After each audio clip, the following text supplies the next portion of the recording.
well. But even Cameron was a little uncertain as to whether or not he should do it, because it was like, oh, Alien's such a good movie. Everyone loves Ridley Scott. If I fuck this up, they're going to blame me. They're going to say, hey, the movie is good because Ridley Scott made a great movie before you, or the movie is shitty because you're a novice director who doesn't know what you're doing. So he feels that's almost like a lose-lose situation for him. But he says, hey, I really want to do this. His girlfriend at the time is Gail Ann Hurd. She's his, I think, co-writer and producer on Terminator. He says, I want her to be the producer on this. Fox says no way, because she really hadn't done anything else herself. But then I think she had some of her industry friends, including Roger Corman, because she had worked with Roger Corman a lot as well. I think that's where the two of them met. But she has, some people call up Fox and put in a good word for her.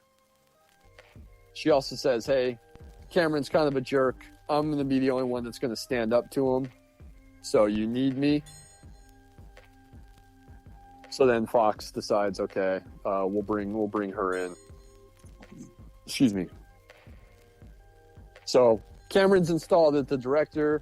Gail Ann Hurd, his girlfriend's soon-to-be wife, in as the sole producer of the movie. And then he has a completed script for Fox in 1985, like early 1985. Fox thinks, this might be too expensive for us. They estimate the budget to be around, I think, $35 million. But Hurd said, hey, we can do this movie for, $15 million or so. And then I think Fox says, how about 12? And then Cameron and Hurd say, fuck you, and then they walk. So Gordon is able to convince the execs at Fox to pony up like the full budget, and then both Hurd and Cameron come back to the film. And then again, as we established before, they walk again when Fox doesn't want Weaver back. They decide to walk, and then I think they go off and they get married. And by that point in time, Weaver had said yes. The film gets greenlit, and everyone is back. But it's nuts that this film took 7 years to get figured out and made, because people didn't want to make it, or Hill and Gower were suing Fox. It's nuts that it took that long for this movie to get made, and for it to be as good as it is. Just the way that, talking about Cameron's previous work, the way that what he did with the Terminator, the first one. Which is, it's a great horror movie, but also a pretty damn good action film, too. Yeah. And that's kind of what he does here. He takes, like, the horror from Alien, but he says, oh, I'm going to make it more of an action film. And it's firing on all cylinders. It's great from the beginning. Now, you mentioned, and I said we would talk about it, when you said the runtime, you gave the runtime for the director's cut. So, my question to you is, which is your preferred version? And why?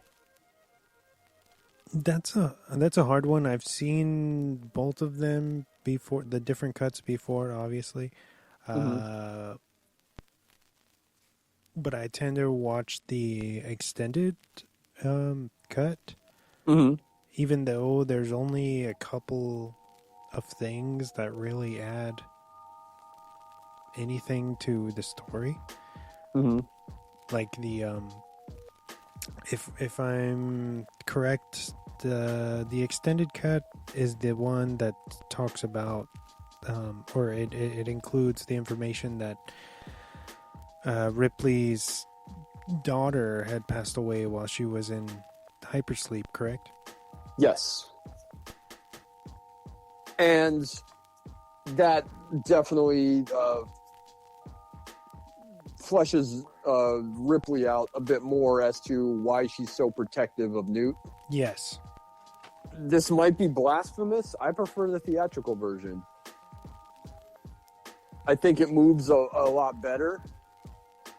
Now, there are certain things in the director's cut that I think are great. Like, you know, the finding out about Ripley's daughter, because she's been in hypersleep for 57 years. Like after the end of the first film, and she leaves the Nostromo, defeats the aliens, she's in the lifeboat. She says, "Oh, you know, I'll get picked up, you know, in a few weeks or whatever." But you find out at the beginning of this one, when the salvage team finds her, that she was out there for 57 years. You know, when Burke tells her, you know, I know that, you know, the disorientation and everything is just unusually long hypersleep. That's the effect of the unusually long hypersleep. She says, "How long?" And he says, you know, 57 years. So she's been gone so long that her daughter has grown up and aged and subsequently passed away. And that's heartbreaking. And then, you know, it's why Newt's character is so important to her and why she's so protective of Newt, because it's that maternal instinct kicking in. So I think that part is great. I wish that part had been included in the theatrical version.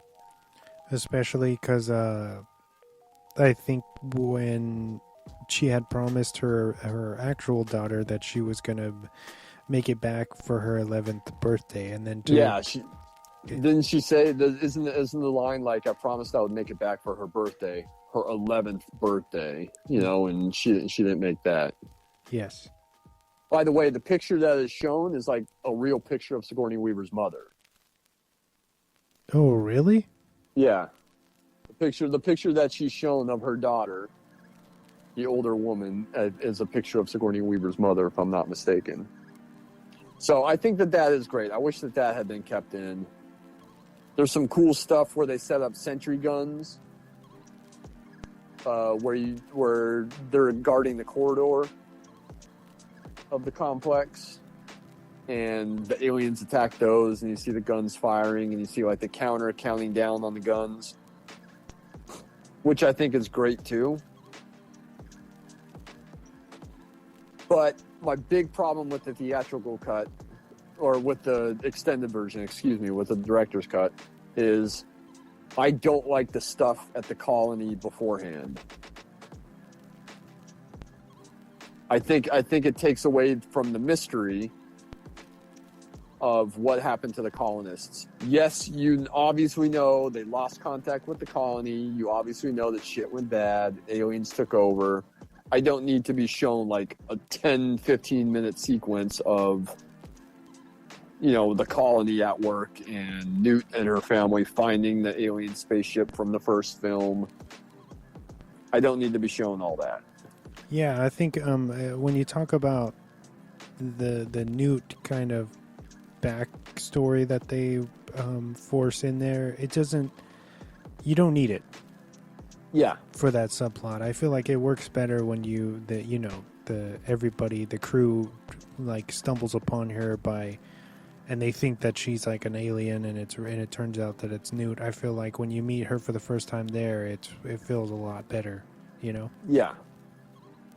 Yeah, so that's, as much as I like a couple of the small touches that are in the director's cut, especially, you know, I think Paxton has like a good speech when they're prepping for the drop, where he's talking about, hey, you know, don't you worry, you know, we're armed with this, and we got sharp sticks, and we got knives, and he's talking about everything that makes him so badass.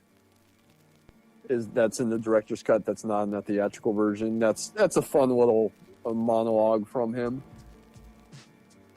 But if I have to choose, I always say the theatrical, because I think that the stuff at the colony beforehand kind of drags it down.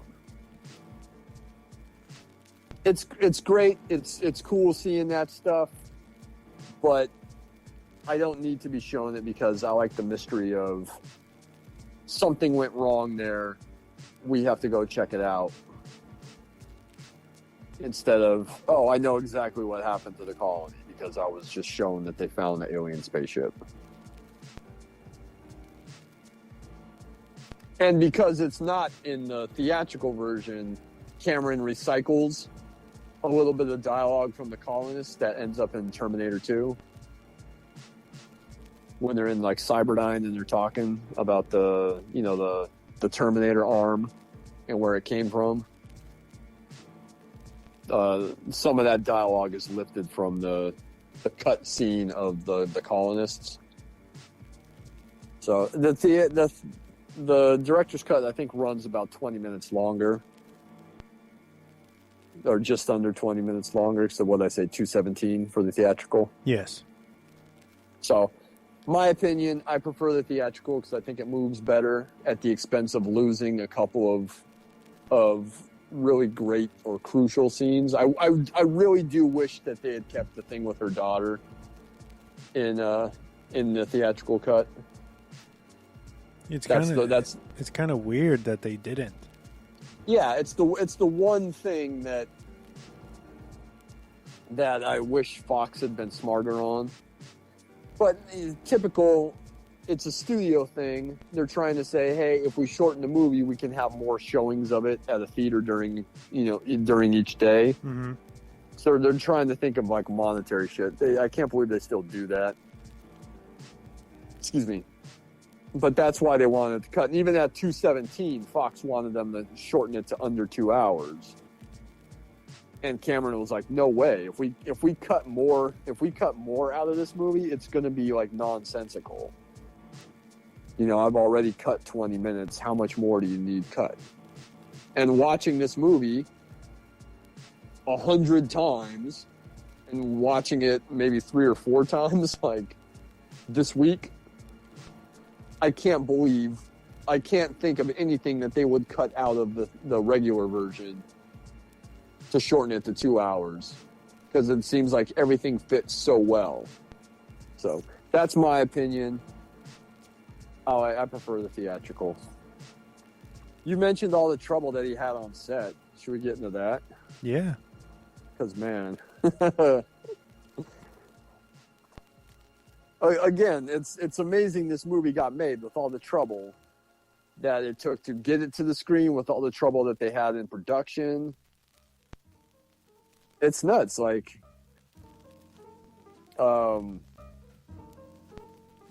you mentioned that they shot in Pinewood. They shot in England because it's cheaper to shoot overseas than it is to shoot in America.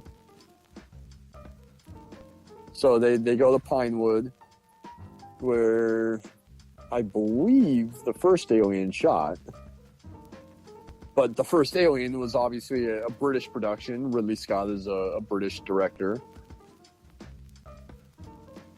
So they go to Pinewood. They have a mainly British crew.